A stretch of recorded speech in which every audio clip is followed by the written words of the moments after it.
ನಮಸ್ಕಾರ, ನೀವು ನೋಡ್ತಾ ಇದ್ದೀರಿ ಪ್ರಜಾಧ್ವನಿ ಟಿವಿ. ದೆಹಲಿಯಿಂದ ಇದೀಗ ಬ್ರೇಕಿಂಗ್ ನ್ಯೂಸ್ ಬಂದಿದೆ. ಕರ್ನಾಟಕದಿಂದ ಈಗಾಗಲೇ ರೆಬಲ್ ನಾಯಕರು ಅಂತ ಹೇಳಿ ಗುರುತಿಸಿಕೊಂಡಿರ್ತಕ್ಕಂಥ ಯತ್ನಾಳ್ ಹಾಗೂ ಏನು ಅವರ ಟೀಮ್ ಇದೆ, ಆ ಟೀಮ್ ಇವತ್ತು ಬಿಜೆಪಿಯ ಹೈಕಮಾಂಡ್ ನಾಯಕರನ್ನ ಭೇಟಿ ಮಾಡುವ ಸಾಧ್ಯತೆ ಇದೆ.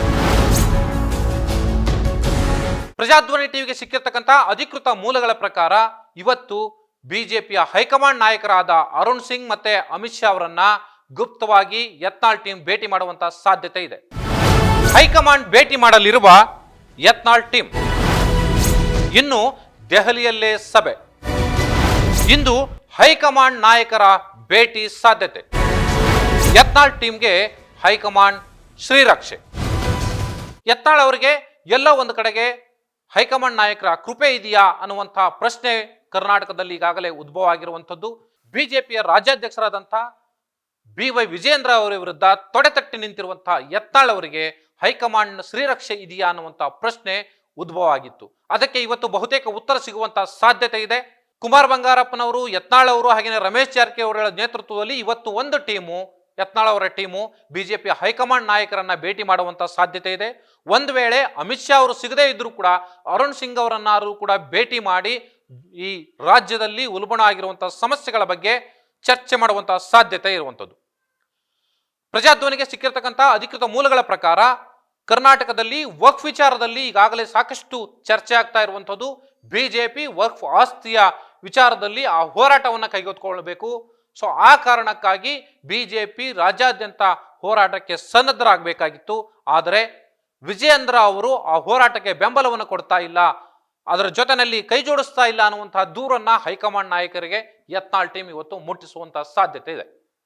ಒಂದ್ ಕಡೆಯಲ್ಲಿ ಯತ್ನಾಳ್ ಅವರು, ವಿಜಯೇಂದ್ರ ಅವರು ಭ್ರಷ್ಟತೆಯಿಂದ ಕೆಲಸ ಮಾಡ್ತಾ ಇದ್ದಾರೆ, ಕಾಂಗ್ರೆಸ್ ಜೊತೆಯಲ್ಲಿ ಕೈ ಜೋಡಿಸಿ ಕೆಲಸ ಮಾಡ್ತಾ ಇದ್ದಾರೆ ಅನ್ನುವಂತಹ ಆರೋಪವನ್ನ ಪದೇ ಪದೇ ಮಾಡ್ತಾನೆ ಇದ್ದಾರೆ. ಇದೇ ವಿಚಾರವನ್ನ ಹೈಕಮಾಂಡ್ ನಾಯಕರಿಗೆ ಇವತ್ತು ಮುಟ್ಟಿಸುವಂತಹ ಸಾಧ್ಯತೆ ಇದೆ.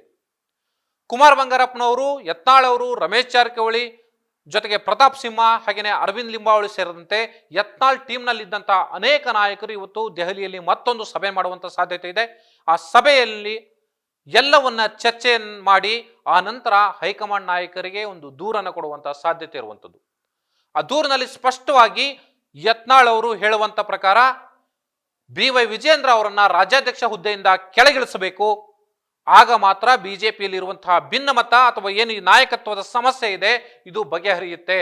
ಯತ್ನಾಳ್ ಅವರು ಅದೇ ಮಾತನ್ನೇ ಪದೇ ಪದೇ ಹೇಳ್ತಾ ಇದ್ದಾರೆ. ಮತ್ತೊಂದು ಕಡೆಯಲ್ಲಿ ರಮೇಶ್ ಜಾರಕಿಹೊಳಿ ಅವರು ಕೂಡ ಈಗಾಗಲೇ ಹೇಳಿರುವ ಪ್ರಕಾರ BY ವಿಜೇಂದ್ರ ಅವರಿಗೆ ಕೂಡ ಇನ್ನೂ ಚಿಕ್ಕ ವಯಸ್ಸು, ಪಕ್ಷವನ್ನ ಮುನ್ನಡೆಸುವಂತಹ ತಾಕತ್ತು ಅವರಿಗಿಲ್ಲ. ಹಾಗಾಗಿ ಮೊದಲು ಹಿರಿಯ ನಾಯಕರು ಯಾರಾದರೂ ಒಬ್ಬರಿಗೆ ರಾಜ್ಯಾಧ್ಯಕ್ಷ ಹುದ್ದೆಯನ್ನು ಕೊಡಬೇಕು ಅನ್ನುವಂಥ ಮಾತನ್ನ ಹೇಳಿದ್ದಾರೆ. ಅದನ್ನೇ ಪ್ರಮುಖವಾಗಿ ಇಟ್ಕೊಂಡು ಹೈಕಮಾಂಡ್ ನಾಯಕರಿಗೆ ದೂರನ್ನು ಕೊಡುವಂತಹ ಸಾಧ್ಯತೆ ಇರುವಂಥದ್ದು. ವಿಜೇಂದ್ರ ಅವರನ್ನ ಪಕ್ಷದ ರಾಜ್ಯಾಧ್ಯಕ್ಷ ಹುದ್ದೆಯಿಂದ ಕೆಳಗಿಳಿಸಿ ಯಾರಾದರೂ ಒಬ್ಬ ಹಿರಿಯರನ್ನ ರಾಜ್ಯಾಧ್ಯಕ್ಷರನ್ನಾಗಿ ಮಾಡಬೇಕು ಅನ್ನುವಂಥ ಒತ್ತಾಯವನ್ನ ಹೈಕಮಾಂಡ್ ನಾಯಕರಿಗೆ ಮಾಡುವಂಥ ಸಾಧ್ಯತೆ ಇದೆ.